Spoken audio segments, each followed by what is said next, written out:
certainly for now. Alongside my tag team colleague Steve Levy, I'm Keith Olbermann. We were made to believe that the setting of a strike date was actually a positive thing, that it would force both sides of the table. Well, the date is upon us, and the table has been abandoned.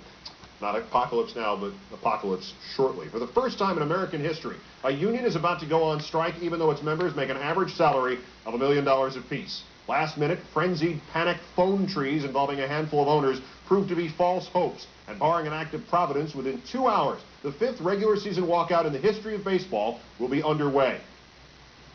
It was 20 years ago today. By the way, that was an ESPN-issued tie. The point of that clip is not the tie nor the unintentional mullet. It's about the unacknowledged fact that on August 12, 2014, Major League Baseball is facing its worst crisis since that clip, August 12, 1994. It's not PEDs, it's not evaporating hitting, it's not imaginary Tommy John surgery epidemics. It's the reality that for all the hundreds of millions of dollars baseball is raking in, a disaster is waiting, a decade out, maybe less. The kids are disappearing, as is the television audience, not the regional television audience, not the one off which the individual teams are getting fat, the national TV audience. These are the regular season games of the week ratings, all networks combined from 2004 through last season, and they're down a third. This year will likely prove disastrously worse. And here's the World Series, starting in 1995 and with occasional upward bounces, mostly because New York was in it and there are a lot of television here. It is down 54%. Conclusion? Not enough people want to watch a baseball game unless their team is playing in it. There are no spreadsheets in Bud Selig's office that will explain this to him, nor to any of the candidates vying to succeed him. He's just counting all that regional money that fuels a team but not a sport. But if you can't sell the game to a national audience, not their game, but the game, the networks will stop paying a lot of money for the game. And that money, not the individual team rights, constitutes the majority of what gets spread around among the smaller markets.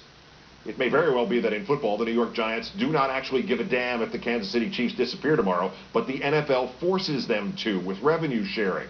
However, in baseball, the New York Yankees actually do not give a damn if the Kansas City Royals disappear tomorrow. And baseball is too short-sighted to realize that the thing that will hurt Kansas City first will hurt New York City later.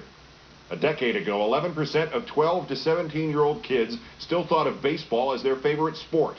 Now it's less than 6%. ESPN Research does a tracking poll on the one favorite athlete of American fans, 12 and older. Lionel Messi is 4th. Babe Ruth is 18th. Michael Phelps is 23rd. John Cena is 52nd. Chris Paul is 86th. The best player in baseball, it's boy next door marketer's dream, Mike Trout, 100th. 5 spots behind Trout, O.J. Simpson.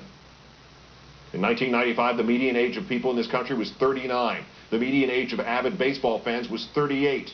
Now the median age of the country is 44, but the median age of baseball fans has jumped to 47. The NBA median has only gone from 31 to 34. 2 years ago, NBA regular season ratings on ABC nearly doubled MLB regular season ratings on Fox. The NBA will pass baseball to become the second most popular, sellable team sport. It's just a question of how soon. And all this as a vote on a new commissioner looms. The 3 candidates: Tim Brosnan, baseball's top business guy, a charming lawyer with no practical experience in marketing or TV outside of baseball. Tom Werner, chairman of the Red Sox, a 64-year-old television producer whose finger is so firmly on the pulse of the entertainment nation that his last big hit was Third Rock from the Sun. And Rob Manfred, the game's labor lawyer, who has a Bachelor of Science from Cornell University, class of 1980. You know who's got a Bachelor of Science degree from Cornell University, class of 1979? I do, and I'm not qualified to be commissioner either. Baseball needs somebody with vast television sports experience in management who can turn the Titanic around before it hits. Before it hits the iceberg that formed in the shape of the head of LeBron James. Which brings us full circle back to 20 years ago today. After the strike, you know what baseball did to try to make up for the shooting of itself in the foot and the leg and 2 thighs and the abdomen? It implemented, after literally 40 years of talking about it, interleague play. This was a cash bonanza, creating instantly profitable marquee midseason matchups. And all it did was require that baseball destroy the reason its fans watched games even when their teams were not playing in them. It destroyed the concept of the 2 leagues.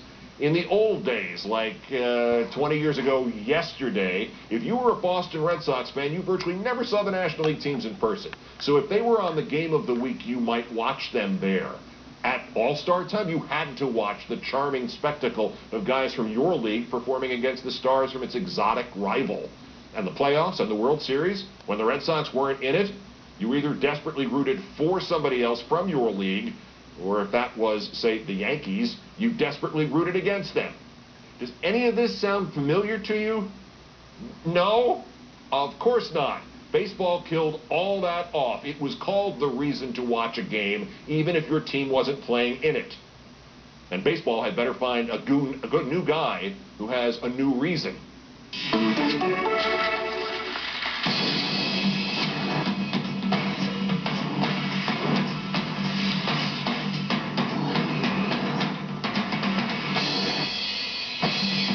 Also